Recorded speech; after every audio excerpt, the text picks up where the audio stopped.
दे रहे।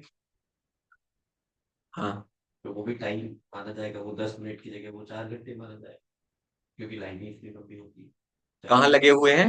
चाहे तिरुपति जी हो या जगन्नाथपुरी हो, हाँ हाँ हाँ, ठीक है या ठीक है। बिहारी की हो, ठीक है ठीक है, तीन टाइम चार दे रहे घंटे हैं। लग जाते हैं, वो टाइम देते हैं, वो टाइम माना जाएगा। वही टाइम देना ही होगा, हर क्योंकि इस दर्शन के लिए खड़े हैं। बट वहाँ पे ऑर्डर की बात है, तो नहीं, से वो 10 मिनट में दर्शन करके आ जाते हैं, हाँ, फिर उसको फिर कैसे उनका 10 मिनट ही काउंट होगा ना फिर। क्या चीज क्या चीज? जिसके पास पैसा है वो वीआईपी दर्शन करके 1000 रुपए देके वीआईपी से 10 मिनट में दर्शन करके निकल गया, ठीक है। उसका टाइम 10 मिनट मान्य होगा। और जो 3 घंटे लाइन में लग के खड़ा है उसका 3 घंटे मान्य होगा, ये सवाल। हाँ, इट डिपेंड्स कि आपका अटैचमेंट के, अगर आपका अटैचमेंट पैसे से बहुत ज्यादा है एंड फिर पैसे को आप सेक्रीफाइस कर रहे हैं, तब अब डिपेंड्स कि आपने कितना। अभी अभी जैसे कोई कोई करोड़पति अरबपति है, मान लीजिए कोई अंबानी है, अडानी है, तो अगर देखेंगे उनका बिजनेस कितना बड़ा है, बहुत बड़ा है ना, तो उनका वो बहुत व्यस्त रहते हैं। ठीक है, अगर वो अपने हिसाब से भक्ति करते हैं कि उन्हें अगर जाना है, दूसरी चीजें, बहुत सारी चीजें हो सकती है, देखिए हम इसको जज नहीं कर सकते बाहर से देख के। अगर कोई पैसे दे के वीआईपी लाइन में जा रहा है, तो उसके मन की श्रद्धा आप एक्सटर्नल से जज नहीं कर सकते। This is only external. किसी की श्रद्धा हो सकती है कि मैं लाइन में लगूंगा और भगवान के लिए इतना टाइम दूंगा, वो गलत नहीं है। लेकिन किसी की श्रद्धा ये भी हो सकती है कि मैं जल्दी से दर्शन कर लूंगा और उसके बाद में बैठ के कहीं किनारे बैठ के भगवान का नाम जप करूंगा। कोई ये भी कर सकता है। काम करने में दूसरे की हेल्प भी होगा। हाँ, तो मतलब किसी के, अब उसके मन में इतना भक्ति हो सकता है, मान लीजिए कुछ उसको जल्दी हो। कोई टाइम सा मतलब क्या थका होगा, तो ये भी ऐसे भी लोग भी तो लाइन में खड़े रहते हैं, तो उसके हिसाब से कहना है, वो तो मेरी किसी की श्रद्धा को जज नहीं कर सकता। हाँ, एक्सटर्नल से आप, ये जो मैं लेसन्स दे रहा हूँ वो किसी और को जज करने के लिए नहीं दे रहा हूँ। भगवान ने उसको समर्थ बनाया, वो ये फैसिलिटी दी है ताकि वो फैसिलिटी ले सके। वो क्या कर रहा है, वो करोड़ों रुपए दान में दे रहा है भाई। वो भगवान के लिए प्रसादम के अरेंजमेंट कर रहा है भक्तों के लिए। मान लीजिए वो करोड़ रुपए देता है कि आप जो है भोजनालय चलाइए, प्रसादम का महाप्रसादम बांटिए। तो वो अपनी कैपेसिटी में सर्व कर रहा है, हर कोई अपनी कैपेसिटी में सर्व कर सकता है। किसी ने, भगवान ने किसी को राजा बनाया है तो राजा की कैपेसिटी में सर्व करेगा। कि भाई भगवान ने किसी को रंक बनाया है, वो रंक की कैपेसिटी में भी सर्व कर सकता है। वो जाके लाइन में लग जाए। तो एक्सटर्नल्स पे हमें ध्यान नहीं देना है, किसी को जज नहीं, सबसे बड़ी बात है जज नहीं करना है। आपको अपने ऊपर ध्यान, पहले हमारा क्या है कि हम पहले दुनिया को देखने लगते हैं कि दुनिया में कितनी गलतियां हो रही हैं। बहुत गलतियां हो रही हैं, सही बात है। बहुत लोग हैं जो चीटिंग भी कर रहे हैं, बहुत लोग हैं खुद को चीट कर रहे हैं, एक्चुअली वो किसी और को चीट नहीं कर रहे, खुद को चीट कर रहे हैं। लेकिन आप अभी, हम आज जो बैठे हैं इस क्लास में, वो इसलिए बैठे हैं कि हम अपने लिए करें, कि मैं अपने लिए सोचूं। आपके लिए जो सबसे ज्यादा मुश्किल है छोड़ना, उस चीज को आप करिए, कि मैं जो है अपने इस कंफर्ट जोन से बाहर निकल के एक कदम आगे बढ़ाऊंगा। एक कदम, मैं नहीं कह रहा कि आप जंप मार के सीधे समुद्र लांग जाइए, एक कदम आगे बढ़ाइए, आपको फिर दिखाई देगा। प्रभु जी, बहुत आदमी ऐसे भी होते हैं जो भगवान पूजा नहीं करते हैं, लेकिन वो लोग अंदर से इतना ये रहते हैं कि किसी का बुरा ना करे, वही पूजा सबसे बड़ी पूजा मानते हैं। इसमें और भी चीजें हैं, खैर भक्ति के और भी कॉन्सेप्ट हैं। तो भक्ति का एक कॉन्सेप्ट ये भी है कि वो किस, अब वो किस, देखिए कौन किस भावना से क्या कार्य कर रहा है। समझ हाँ तो भगवान की सेवा कर रहे हैं। हाँ, लेकिन उसमें ये भी देखना होगा, एक एक्चुअली गुरु से पूछना बहुत जरूरी है। क्योंकि हमारे मन में बहुत सारे कॉन्सेप्ट हैं, जैसे क्यों गए हैं, क्योंकि हमने मूवीज में देखा है, बहुत सारे फिलेंथ्रोपिस्ट है, बहुत सारे लोग हैं, वो हमें बताते हैं कि अच्छा कार्य, किसी की मदद करना अच्छा कार्य है। लेकिन अच्छा कार्य और भक्ति में भी अंतर हो सकता है। अच्छा कार्य और भक्ति में भी अंतर हो सकता है। किसी की मदद करना अच्छा कार्य है, लेकिन मान लीजिए आपने किसी को पैसा दिया, लेकिन अगर वो पैसे का दुरुपयोग करता है, एक चाकू लेके आता है किसी का मर्डर कर देता है, तो आपने अच्छा कार्य नहीं किया फिर। मतलब आपने अच्छा कार्य किया, आपने साथ दिया। लेकिन आपने कहीं ना कहीं इनडायरेक्टली उसका एक साथ दे दिया बुराई का। तो इसलिए हम ऐसा कार्य करना चाहते हैं। आप अभी आगे भगवत गीता में पढ़ेंगे कि कर्म, विकर्म और अकर्म, 3 प्रकार के कर्म होते हैं। कर्म वो होते हैं जो शास्त्रों के आधार पर आप कार्य करते हैं। विकर्म वो होते हैं जो शास्त्रों के अपोजिट जाके आप कार्य करते हैं। और अकर्म वो होते हैं जो भक्ति आप करते हैं। तो कर्म और विकर्म आपको बंधन में बांधते हैं, क्योंकि आपने पुण्य, जो पुण्य होते हैं, अच्छे कार्य होते हैं, वो पुण्य कहलाते हैं। अगर पुण्य का कार्य करेंगे तो भी आप बंधन में बंधेंगे, पाप का कार्य करेंगे तो बंधन में बंधेंगे। और अकर्म यानी भक्ति के कार्य करेंगे, वो आपको बंधन में नहीं बांधे। तो मान लीजिए आपका मन होता है कि भाई मुझे सेवा करनी है, समाज की सेवा करनी है, तो हम क्या बोलते हैं, आप समाज की सेवा कीजिए, लेकिन आप समाज को ऐसी सेवा कीजिए जिससे व्यक्ति का वास्तविक भला हो। वास्तविक भला क्या, कि वो भगवान के करीब जाए। अब कोई भूखा है, आप केवल उसको भोजन दे देंगे तो उसका एक दिन पेट भर जाएगा। क्या आप दुनिया के सारे भूखों को खाना खिला सकते हैं जीवन भर? नहीं कर सकते। तो हम क्या करते हैं, हम कहते हैं आप उनको प्रसाद खिलाइए, आप जो है भगवान को ऑफर कीजिए, फिर प्रसाद बांटिए। तो उस व्यक्ति का वास्तविक भला होगा, क्योंकि वो कृष्ण प्रसाद उसने जैसे खाएगा तो वो कृष्ण के, उसको अज्ञात सुकृति प्राप्त होगी। उसे प्रसाद मतलब कृपा। अगर कुछ चीज आपने भगवान को ऑफर करके खिलाई लोगों को, तो उनकी भक्ति बढ़ती है। तो हम कहते हैं आप फिलंथ्रॉफी कीजिए, कोई प्रॉब्लम नहीं है, आप लोगों की मदद करना चाहते कीजिए, लेकिन कृष्ण का फैक्टर उसमें लेके आइए, भगवान का फैक्टर एक लेके आइए। आप सोचिए कि मैं मदद करूंगा, ऐसे करूंगा, आप किसी, कोई भिखारी मांग रहा है पैसे, आपके पास कुछ नहीं है, तो पैसे देना चाहिए, निश्चित रूप से देना चाहिए। हम लोग क्या करते हैं कि कहते हैं कि आप मंदिर से कुछ कुकी लाए, प्रसाद लाए, कुछ प्रसाद दे दीजिए, लेकिन वो पैसे ही मांगते हैं। और पैसे ही मांगेंगे तो दे देना भी बेटर है, क्योंकि again one thing is, one should not, we should not become hard hearted, कि अगर मैं कृष्ण प्रसाद नहीं है, मैं उसको कुछ कृष्ण नहीं दे सकता तो कुछ नहीं दूंगा।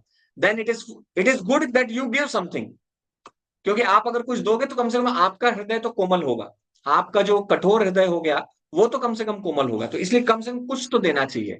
लेकिन आपको कुछ पता है कि कोई नशेड़ी है, ऐसे वो तो मांगने आया, क्या उसको देके आप, क्या फायदा क्या है?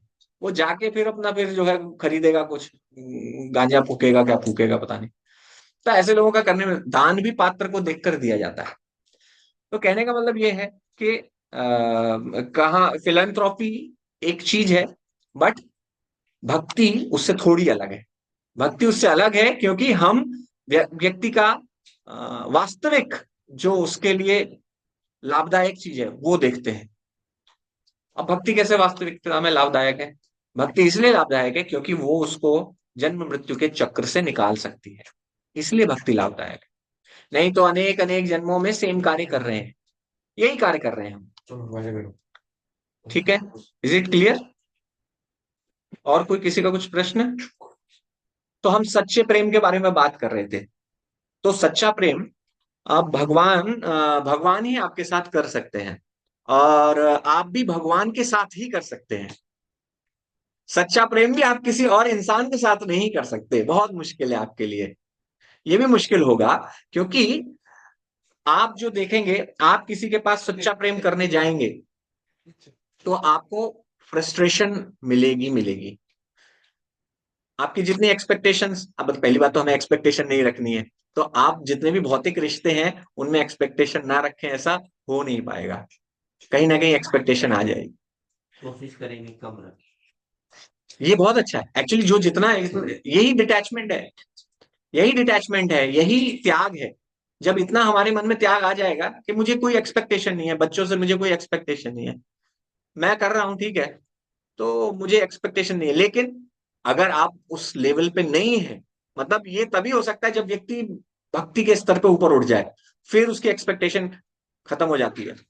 भक्ति परेशानुभाव विरक्तिर अन्यत्र च, भक्ति में पर ईश का अनुभव होता है तो अन्य जगह विरक्ति आने लगती है।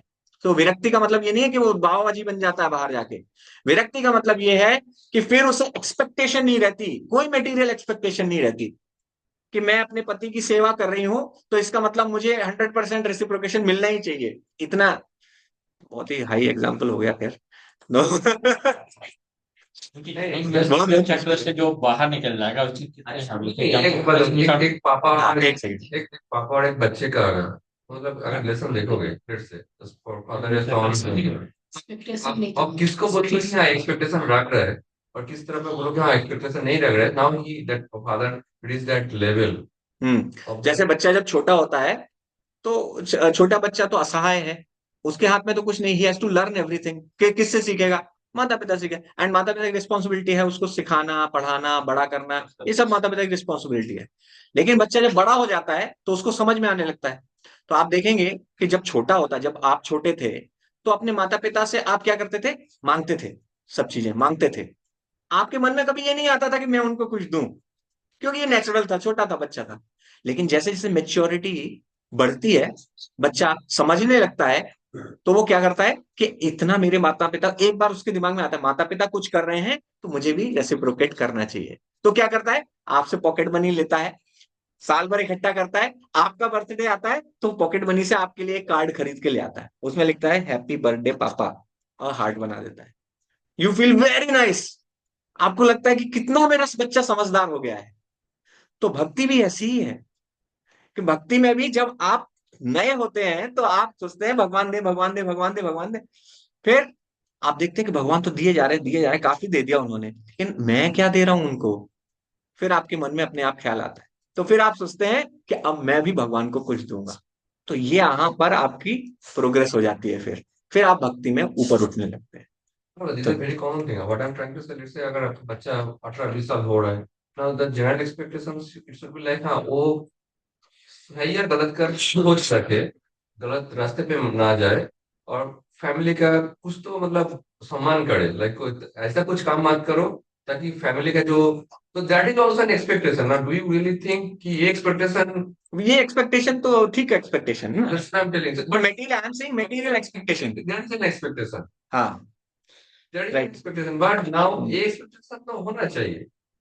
मैं ये कह रहा हूँ कि एक्सपेक्टेशन ठीक है, आप जब बच्चे को बड़ा कर रहे हैं तो मोरल वैल्यूज तो आपको देना ही है, वो तो आपकी रिस्पॉन्सिबिलिटी है सर, वो तो आपकी रिस्पॉन्सिबिलिटी है। अगर वो गलत कर रहा है तो आप 5,000 I give, but let's say वो दारू पी के फैमिली का पूरा एकदम हो गया नाम खराब, so now it is not that okay I just give yes, right? So we have to understand, one है एक स्मॉलर लेवल है, एक हायर लेवल है। हायर लेवल कहाँ है, आपकी फैमिली, फैमिली का नाम खराब हो रहा है, बच्चे की खुद की हेल्थ भी खराब हो रही है अगर कुछ गड़बड़ कर रहा है, तो ये एक्सपेक्टेशन, तो आपको इस एक्सपेक्टेशन में कोई प्रॉब्लम नहीं है। It is not material expectation, आप उसके भले के लिए एक्सपेक्ट कर रहे हैं, ये तो उसी के लिए भला करने के लिए कर रहे हैं। मैं कह रहा हूं जो एक्सपेक्टेशन की बात कर रहा हूं वो है हमारे लिए क्या कर रहा है ये, वो एक्सपेक्टेशन की बात कर रहे हैं कि मुझे इससे चाहिए। बुढ़ापे में ख्याल रखिएगा, इज दैट रॉन्ग? अब ये इट्स अ सब्जेक्टिव मैटर कि बुढ़ापे में ख्याल, क्रिटिकल है। अरे बुढ़ापे में ख्याल रखेगा कि नहीं रखेगा, आप जितना इससे अटैच होंगे ना इतने ख्याल से, उतना आप फ्रस्ट्रेट भी हो जाएंगे। तो इससे डिटैच होना चाहिए ना, इस चीज से आपको डिटैच होना पड़ेगा कि बुढ़ापे में ख्याल रखेगा, हम बुढ़ापे में पैसा मांगूंगा, मैंने इसको जिंदगी भर पैसा दिया, अब मैं जब, उसको उस टाइप से ज्ञान दीजिए ना, उसको ज्ञान आएगा जो है आप वो भी करें। फिर भी हो सकता है फिर भी वो बच्चा, आप चाहे कितना भी ज्ञान दे दो फिर भी बच्चा नालायक निकल जाए, क्या पता। तो खैर अपने बड़े बड़े महान महान भगवान के भक्त हुए, उनके बच्चे जो है नालायक निकले हैं, बच्चे चले जाते हैं, छोड़ के चले जाते हैं, छोड़ कर भी चले। नॉट देखते तो यस, तो फ्रस्ट्रेट हो। तो अल्टीमेटली माँ बाप को फॉलो करते हैं, माँ बाप को वो मतलब बच्चे पकड़ के चलते हैं। सभी मामले में ना करते हैं, बहुत मामले में तो करते ही हैं। मेरी मदर ऐसे कर रही है, वो तो दिखते ही है, पहला टीचर जो भी And that to mother. जो भी अपना जो पर्सनल एक्सपीरियंस करेगा Mostly यस यस, सही क्या है गलत क्या है वो ज्ञान उसको वो देख के होता है, देख के होता देख के होता है। जन्म मृत्यु का चक्कर बोलते हैं, उससे बाहर निकल जाएंगे, वो उसका बताइए। अच्छा, lacking there. Okay okay, 1 minute. Hare Krishna Krishna Krishna Hare Hare, Hare Ram Ram Ram Hare. तो प्रभु जी का एक क्वेश्चन है कि जन्म मृत्यु के चक्र से बाहर निकल जाएंगे जो हम कहते हैं, इसका क्या मतलब है? मतलब है पता कैसे निकल सकता है, एग्जाम्पल बताइए। हाँ, कैसे निकल सकता है? ओके, तो जन्म मृत्यु का चक्र जो है, इसके 4 चीजें हमने बताई हैं, जन्म मृत्यु जरा व्याधि। ये 4 चीजें हर जो जीवात्मा है इस संसार में अंडर को कर रही है। जन्म मृत्यु जरा व्याधि, हम सब बच नहीं सकते उससे। तो भगवान भगवत गीता में कहते हैं कि यद गत्वा न निवर्तन्ते तद्धाम परमम मम। तो भगवान कहते हैं कि आप, मेरा एक धाम है, मेरा एक संसार है जहां पर जो आ जाता है फिर उसको छोड़कर नहीं जाता है। ये भगवान गीता में कह रहे हैं, भागवतम में भी आपको सब जगह भगवान ही कहते हुए मिलेंगे, उदाहरण मिलेंगे। और भगवान कहते हैं, उसमें ही ये बताते हैं कि कौन सा व्यक्ति मेरे पास आता है, अंत काले च मामेव स्मरण मुक्त्वा कलेवरम, जो अंत समय में, मृत्यु के समय मेरा ध्यान कर लेता है, वो फिर पुनः इस संसार में जन्म नहीं लेता है। उदाहरण भगवान गीता में कह रहे हैं। सही पास्ट के कोई ऐसी घटना हाँ, सही नहीं ज्यादा। हरे हाँ, ठीक है, बताइए पास्ट की ऐसी कुछ यस जो याद ध्यान रहे, आप बताइए। यस। समय तो में नाम लेने से अंत समय में नाम लेने, बाकी पूरे साल में उम्र जो कर्म किए, हाँ इसका, कर्म किए, ये अगर पूरे जीवन कुछ कर्म नहीं किया, कुछ भी नहीं किया, सब उल्टा सीधा काम किया, और लास्ट में सोचेगा कि मैं जो है भगवान का नाम ले लूंगा और मेरा हो जाएगा, मैं भगवान के धाम चला जाऊंगा, या फिर मैं सर पे अपने बंदूक रख लूंगा, बोलूंगा हरे कृष्णा, ठाए खत्म, खेल हो जाएगा। वो ये जो होगा कि नहीं होगा ये, देखिए हाँ, तो इसके नहीं, इसके बारे में हम लोग अभी डिस्कस करें। प्रभु जी का क्वेश्चन है, ऐसा कोई उदाहरण है कि जो भगवान के धाम चला गया हो वापस? हाँ, उदाहरण है।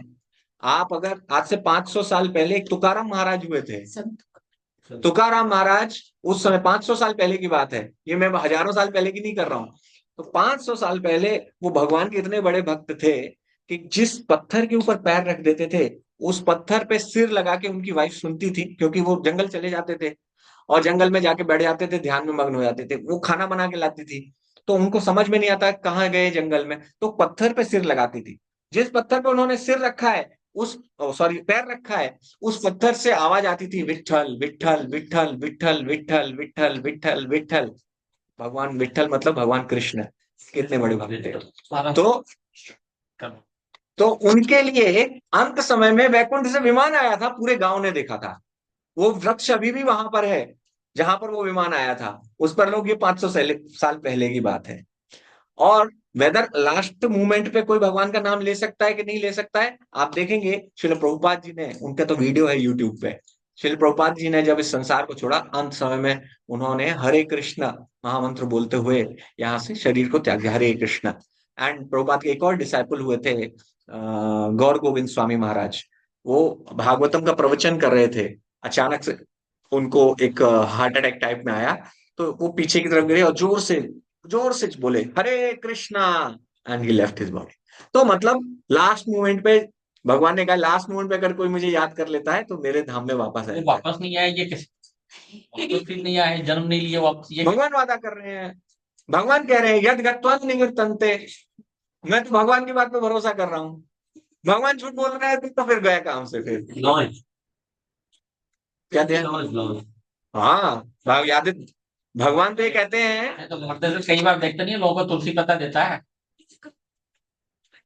कई बार होता है, लोग मरने वाला होता है, बोला तुलसी हाँ। पत्ता लो, जल लो, जल तुलसी पत्ता हाँ तो नहीं हो जाएगा, लेकिन जिसने जीवन भर कभी नाम नहीं लिया भगवान का, वो अगर लास्ट मोमेंट में, भगवान कहते हैं तम चलयताम अस्मि among the cheaters, I am the greatest cheater, सबसे बड़ा चीटर मैं हूं। कोई सोचे कि ऐसे मैं बंदूक रख के कर लूंगा, तो ऐसा नहीं है, वो नहीं पॉसिबल है। एंड आप देखिए कि क्या किसी के अंत समय में आ सकता है भगवान का नाम? इट्स नॉट पॉसिबल, ऐसे कोई हो ही नहीं पाएगा, बिकॉज आपने पूरे जीवन, आपने मैथ्स का, अगर आपने मैथ्स की प्रैक्टिस नहीं की है, आप केवल थ्योरम पढ़ पढ़ के चले गए, तो लास्ट में पहुंच के आप कितना भी कोशिश कर लीजिए, सबको अनुभव है, मैथ तो दिया ही होगा सब एग्जाम, तो अगर आपने प्रैक्टिस नहीं किया तो लास्ट मोमेंट में याद नहीं आता है वो। तो ये जो मृत्यु है वो सबसे बड़ा एग्जाम है, सबसे बड़ा एग्जाम है। तो आप सोचे बिना तैयारी के चले जाएंगे और पास हो जाएंगे, ऐसा नहीं है। तो ये जो हम भक्ति और साधना कर रहे हैं, साधना ये फाइनल एग्जाम की तैयारी है। आप जो माला जप रहे हैं, क्या कर रहे हैं वो एक्चुअली? माला जप रहे हैं, भगवान का नाम ले रहे हैं, आप अपने आप को, अपनी कॉन्शियसनेस को, चेतना को तैयार कर रहे हैं कि लास्ट मोमेंट पे जब मृत्यु खड़ी होगी मेरे सामने, मैं शरीर त्यागने वाला हूंगा, इस संसार की एक एक वस्तु जिससे मैंने जीवन भर प्रेम किया है, एक एक व्यक्ति जिससे मैंने जीवन भर प्रेम किया है, वो सब उस मोमेंट में आप छूटने वाले हैं। उस समय उन सब पे ध्यान न लगा के मैं भगवान पे ध्यान लगाऊंगा। कि पॉसिबल है क्या? बच्चे को थोड़ा सा कुछ हो जाता है, आपका दिमाग खराब हो जाता है, कहीं मन नहीं लगता है, बच्चे की तबीयत खराब हो जाती है, तो आपके वाइफ हस्बैंड की तबीयत खराब हो जाती है, आपकी खुद की तबीयत खराब हो जाती है। कितना आप बैठिए, आपके जब फीवर आ रहा हो तब आप माला लेके बैठिए, कितना मन लगता है आपका, शरीर ही साथ नहीं देता। और मृत्यु समय में तो क्या होता है, मृत्यु समय में उपनिषद कहते हैं कि 40,000 बिच्छुओं के काटने के बराबर दर्द होता है मृत्यु के समय। तो उस समय ये एक्सपेक्ट करना कि मुझे भगवान का नाम याद आ जाएगा, और मैंने जीवन भर कोई अभ्यास भी नहीं किया, तो इट इज लाइक आसमान में जो है बनाना, किले बना लेना, हवाई किले जो हम कहते हैं, हवाई किले बनाना है। तो बिना अभ्यास के ये नहीं होता है। और अभ्यास से क्या होता है? अभ्यास से होता है कि आप तैयार हो जाते हैं। रसरी आवत जात ते सिल पर परत निशान, है ना, कि रस्सी के बार बार जाने से तो ये नाम जप क्या है?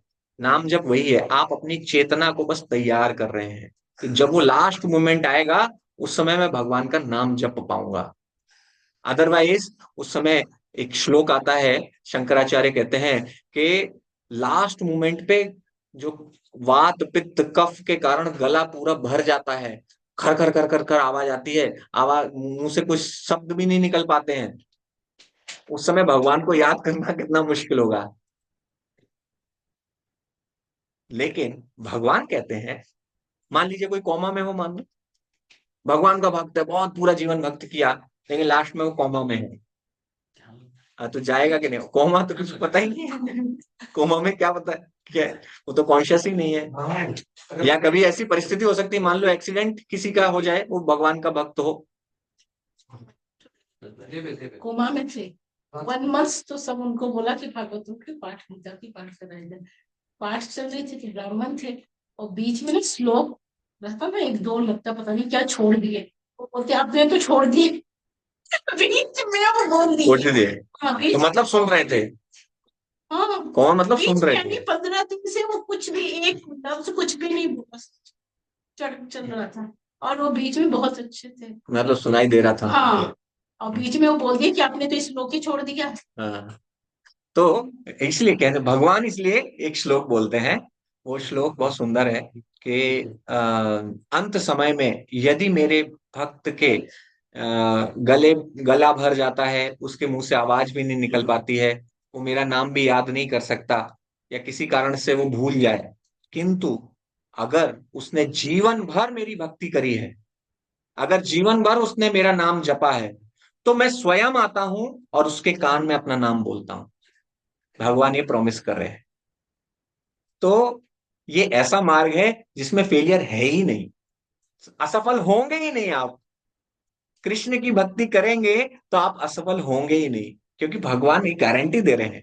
हाँ, बोले भगवान की बात पे भरोसा करना पड़ेगा, ये नहीं कि भगवान ने कह दिया, ऐसे ही कह दिया मजे के लिए, क्या पता किसने देखा है। अगर हम उन पे ही नहीं भरोसा करेंगे तो हमारे जीवन में फिर तो कोई लक्ष्य नहीं रह जाएगा, फिर तो आप कुछ भी कर सकते हैं। There is a law. It's like 2 + 2 = 4.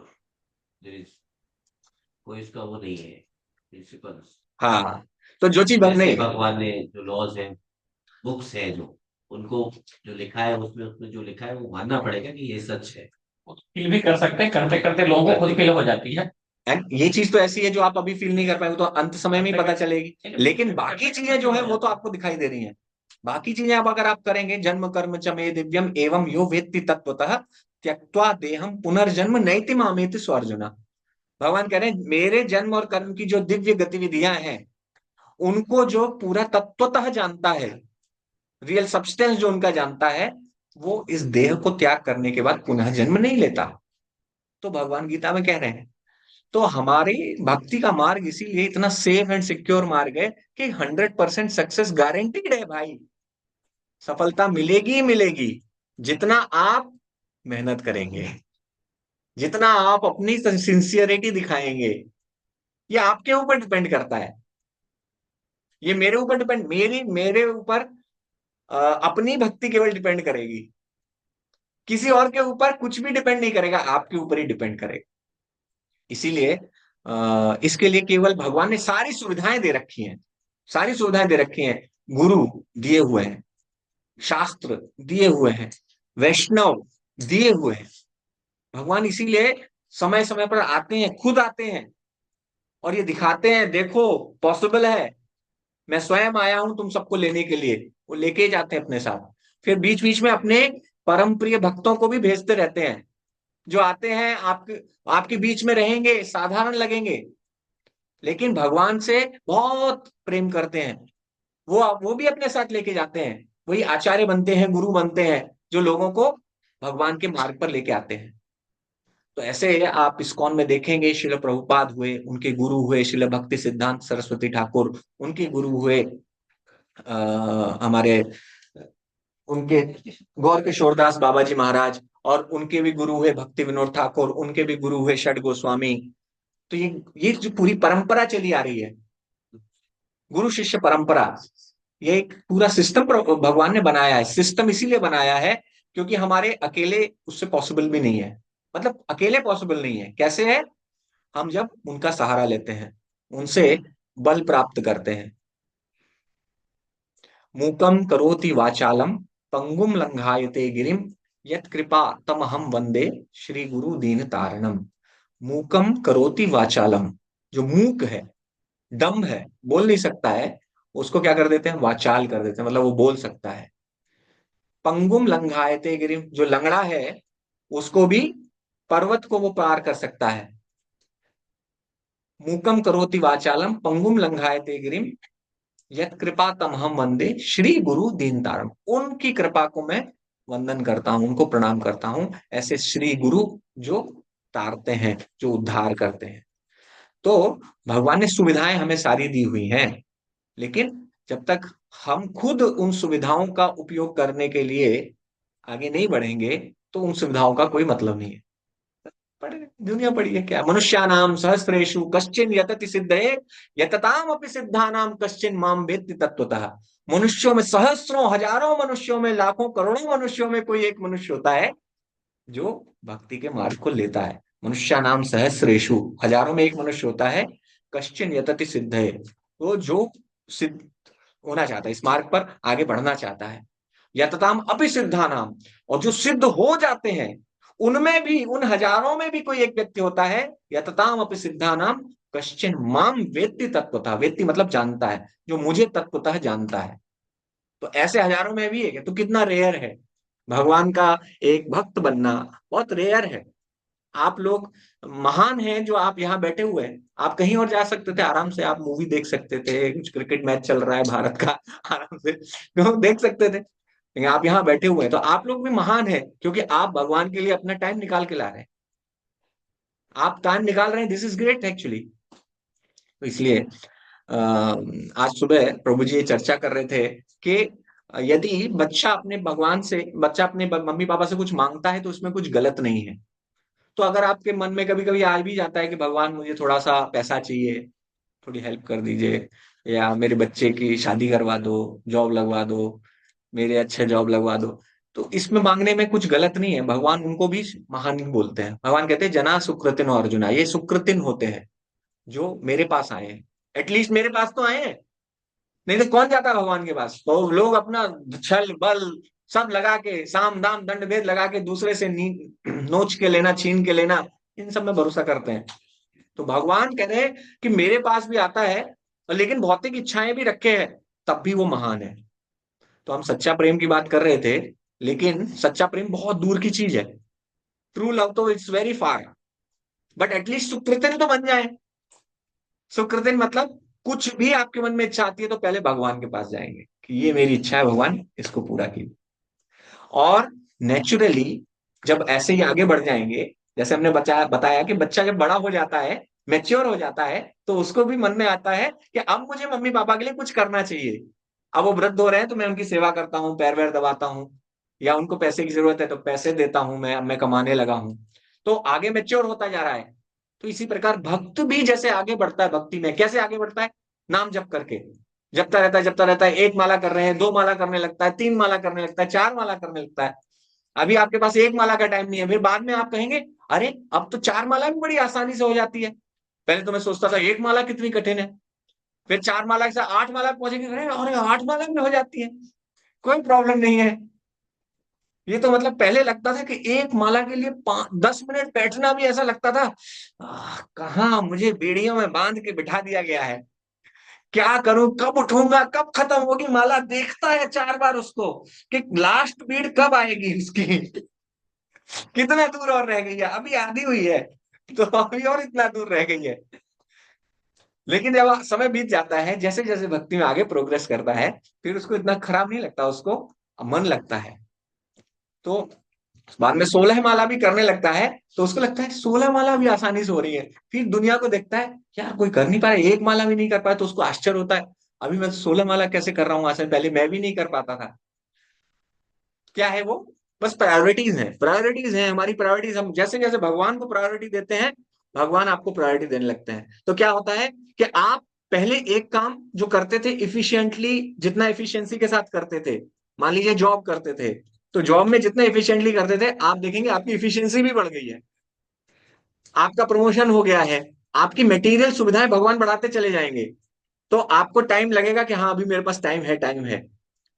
लेकिन उसके लिए क्या है, पहले आपके मन में एक एक ईमानदारी से, सिंसियरिटी के साथ आपके मन में इच्छा आनी चाहिए कि मुझे भगवान के लिए एक कदम आगे बढ़ाना है।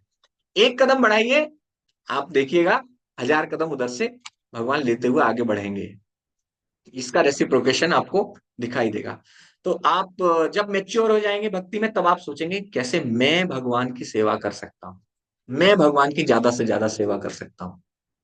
फिर एक समय ऐसा आएगा जब आप सोचेंगे कि अब मुझे भगवान से कुछ नहीं चाहिए, I just love Krishna, I don't want anything from, because he is very lovable person. उनसे ज्यादा लवेबल कोई है ही नहीं संसार में, उनसे ज्यादा सुंदर कोई नहीं है, उनसे ज्यादा करुणा निधान कोई नहीं है। जब आप इतना आगे बढ़ेंगे तो आपको लगेगा कि इतने अच्छे गुण हैं इस व्यक्ति में, मैं क्यों इससे प्रेम ना करूं, इससे क्या मुझे मांगने की जरूरत है। वो अपने आप ही खड़ा, वो अपने भक्त के लिए भी अपनी प्रतिज्ञा तोड़ देते हैं। हम लोग अभी डिस्कस कर रहे थे कि आप देखिए, एक जो फेमस सीन है महाभारत का, जिसमें उन्होंने अपनी प्रतिज्ञा तोड़ी थी, कौन सा सीन है, किसी को पता है? भीष्म पितामह जब अर्जुन को हाँ, बाण से छलनी कर दिया। तो क्या है वो, उन्होंने देखा, भगवान ने पीछे मुड़ के देखा, भीष्म पितामह इतना जोर से बाण चला रहे थे, इतना ताकत के साथ लड़ रहे थे, तो उन्होंने देखा कि भगवान के भी सब तीर लगे थे, उनका कवच टूट गया था, और अर्जुन अर्जुन का जो है पसीना निकल रहा था। तो भगवान ने पीछे मुड़ के देखा, अर्जुन अपना पसीना पोंछ रहे थे। आज तक कभी पसीना नहीं आया था युद्ध में उनको, कोई उनको इस स्थिति तक नहीं ले पाया।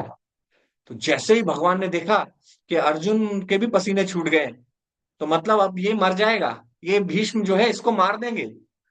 तो भगवान सब कुछ भूल गए, संसार में सब कुछ भूल गए, केवल एक चीज उनको याद थी, मुझे रक्षा करनी है अर्जुन की। अपनी प्रतिज्ञा भी भूल गए कि मैंने वचन लिया है कि मैं इस युद्ध में एक भी शस्त्र नहीं उठाऊंगा। कूद पड़े गुस्से के साथ, क्रोध के साथ, रथ का पहिया पड़ा था उसे दिखा दिखा तो उन्होंने उठा लिया हाथ में, और हवा के वेग से, वायु के वेग से दौड़ते हुए जा रहे थे। क्या कि भीष्म को मैं मार दूंगा, कि मेरे अर्जुन को ये मार देगा अदरवाइज। और अर्जुन अर्जुन इतने परेशान हो गए, अरे अपनी प्रतिज्ञा तोड़ रहे हैं, अरे भाई रुको रुको रुको, वो जाकर उनको पकड़ लिए कि भगवान आपने प्रतिज्ञा ली है कि आप नहीं, शस्त्र नहीं उठाएंगे। लेकिन रुक नहीं रहे, तो अर्जुन उनसे लिपट गए। फिर भी भगवान इतना जोर से वेग से जा रहे थे, अर्जुन घिसटते हुए चले गए उनके साथ। और उधर भीष्म, भीष्म कौन है, शत्रु थोड़ी है भगवान के, वो भक्त है भगवान के बहुत बड़े। तो उन्होंने तो यही जो दुनिया को दिखाने के लिए यही किया था। उन्होंने कहा था कि भगवान कितना प्रेम करते हैं अपने भक्त से, ये मैं आज प्रूव करूंगा दुनिया को। तो इसलिए उन्होंने प्रतिज्ञा ली थी, या तो मैं अर्जुन को मार दूंगा, या मैं शस्त्र उठाने के लिए विवश कर दूंगा कृष्ण को। तो उनकी भी प्रतिज्ञा थी, तो उन्होंने इतना इसीलिए परेशान किया था, तो वो उतर के नीचे आ गए तुरंत ही। तो उनकी प्रतिज्ञा थी कि या तो वो उठाएंगे, उनकी भी प्रतिज्ञा भगवान ने पूरी कर दी, और अपनी प्रतिज्ञा तोड़ दी अर्जुन की रक्षा के लिए। तो आप देखिए कि जो अब उनको पता है भगवान को कि पूरा अनंत समय तक आने वाले लोग कहेंगे कि ये तुम्हारे कैसे भगवान है, अपनी प्रतिज्ञा भी नहीं रखे, तोड़ दिए, बताओ। लेकिन सच्ची बात क्या है कि उन्होंने अपने भक्त की रक्षा का वचन लिया है कि मैं भक्त की रक्षा अवश्य करूंगा। अच्छा नहीं करते तो भी तो लोग बोलते कैसे भगवान थे, अच्छा नहीं करने दिया। लेकिन उनके लिए फर्स्ट प्रायोरिटी अपने भक्त की रक्षा करना है, अपनी प्रतिज्ञा से उनको कोई मतलब नहीं है। तो जब आप देखते हैं कि ऐसे भगवान है कि अपने भक्त की रक्षा के लिए अपनी प्रतिज्ञा भी तोड़ रहे हैं, तो क्यों ना कोई उनसे प्रेम करे भाई। इतना कौन हो सकता है। तो इसलिए भगवान की भक्ति जो आगे करते हैं, मतलब इसमें इसलिए चैतन्य महाप्रभु कहते हैं आनंद नाम बुद्धि वर्धनम। ये जो मार्ग है ना, इसमें आनंद बढ़ता ही रहता है, आनंद बढ़ता ही रहता है। आप लोग ये सुने तो आपके मन में भी लगा होगा कि हाँ, भगवान तो कितना प्रेम करते हैं अपने भक्तों से। आनंद आया एक सोच के। तो ऐसे ही आप जब देखेंगे अपने जीवन में, ये आपके साथ भी होगा। इसलिए कह रहे हैं कि भक्ति के लिए एक एक कदम धीरे धीरे आगे बढ़ाना है। एकदम से समुद्र पार करने की जरूरत नहीं है। एक कदम आगे बढ़ाइए। एक कदम आगे बढ़ाने से ही आपको दिखेगा कि 1000 कदम वहां से चलते हुए दौड़ते हुए भगवान आ रहे हैं। मारे कृष्ण राखे के, राखे कृष्ण मारे के।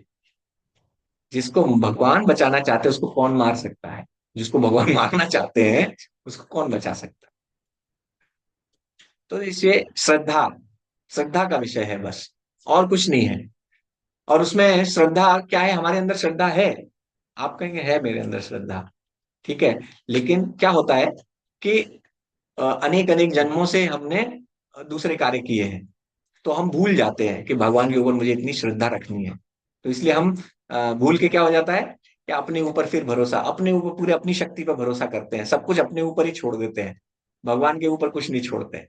तो कुछ चीजें भगवान के ऊपर भी छोड़ना चाहिए।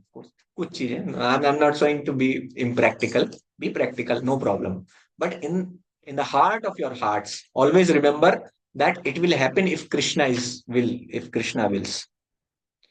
It will not happen just by my will.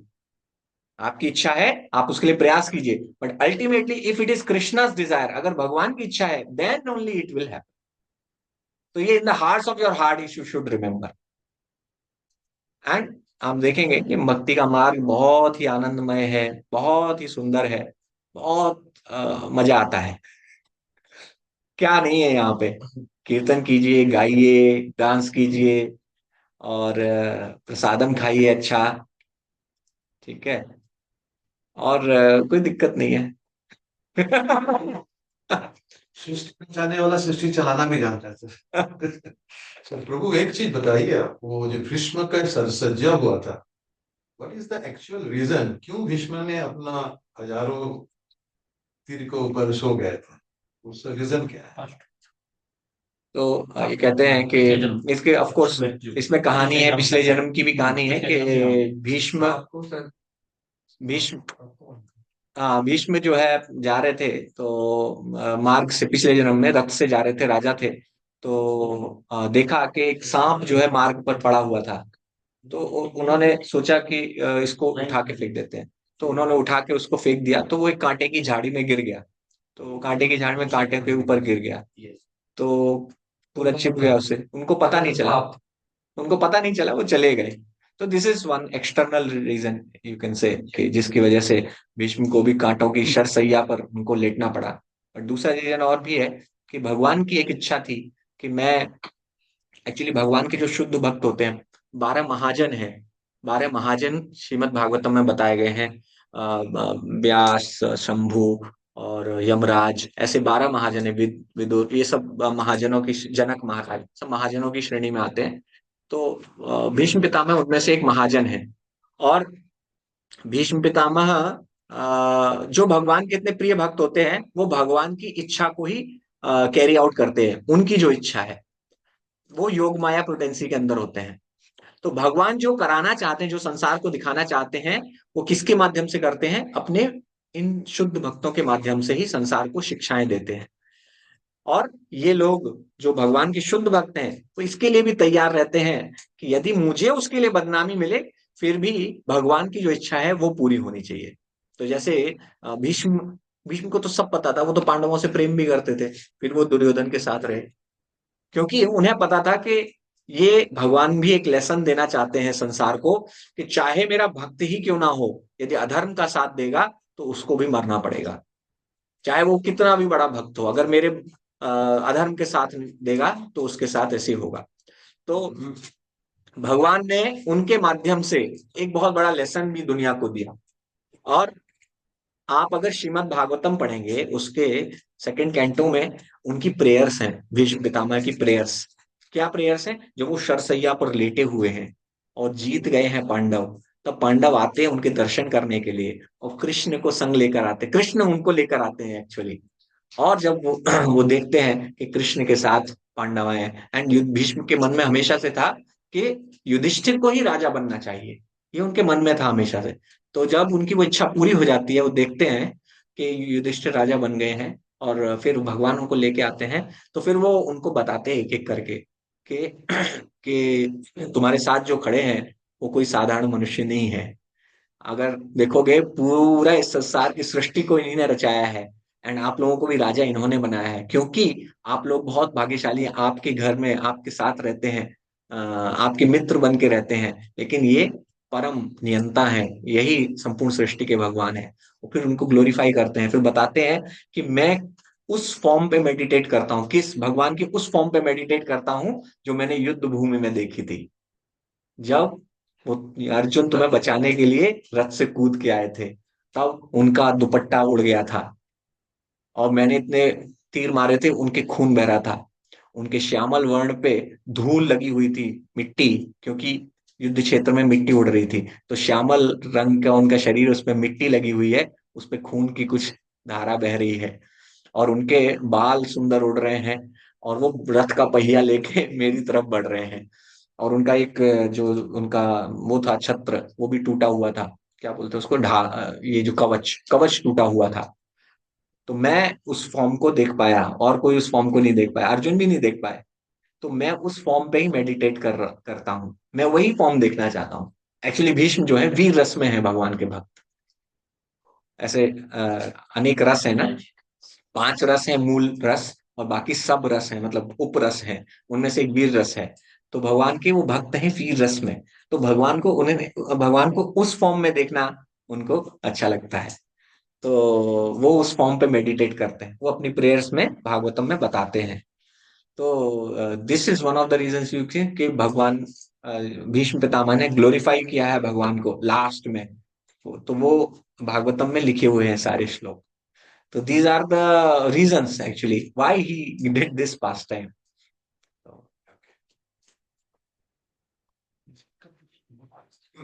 तो भीष्म पितामह, यस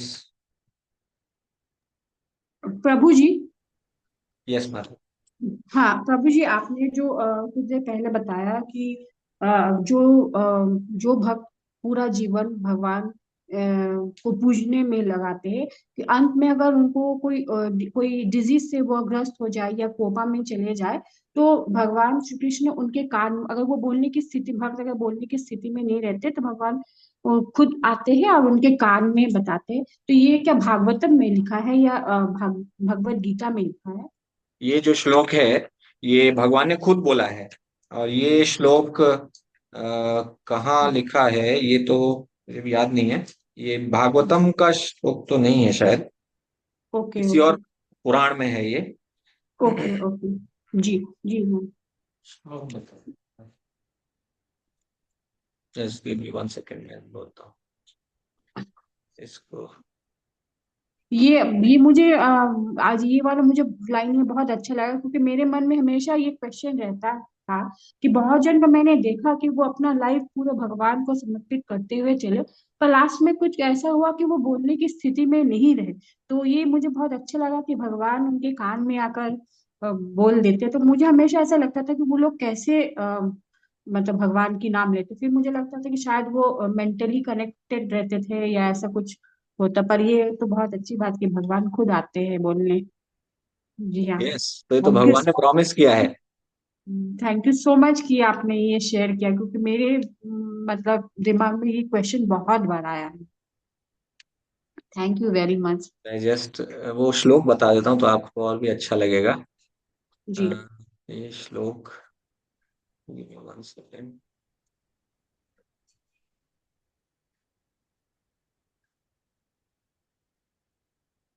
वराह पुराण में आता है, even if my devotee is not able to unable to remember me at the time of death because of disturbances felt within the body at that time, then I shall remember my devotee and take him back to my supreme abode. Varaha Purana.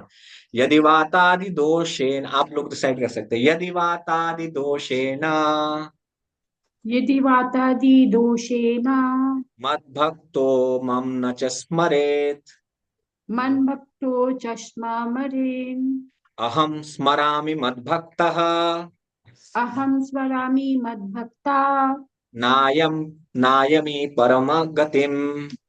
नायामि परमागतिम। Prabhu ji Krishna will आप remember his devotee. आप तक श्लोक number या कुछ बता सकते ताकि मैं गूगल से इसको अपने में लिख मतलब कॉपी में लिख लूं, कुछ आप लिख ऐसा लीजिए यदि वातादि दोषेण, ऐसे करके लिखिए, आप टाइप करेंगे जी वातादि दोषेण। वातादि दोषेण। जी हाँ वर्ण यदि की नहीं। हाँ, हम्म, तो this is very very satisfying shloka, क्योंकि जी जी इस ओके जी वराह पुराण, वराह पुराण, ठीक है। और किसी का कोई प्रश्न? ठीक है, तो वी विल चैंट हरे कृष्ण महामंत्र 1 राउंड। का चुनाव हो रहा है, कितना इम्पोर्टेंट है। अब जैसे हम लोग नहीं जा रहे तो हमारे पाप में थी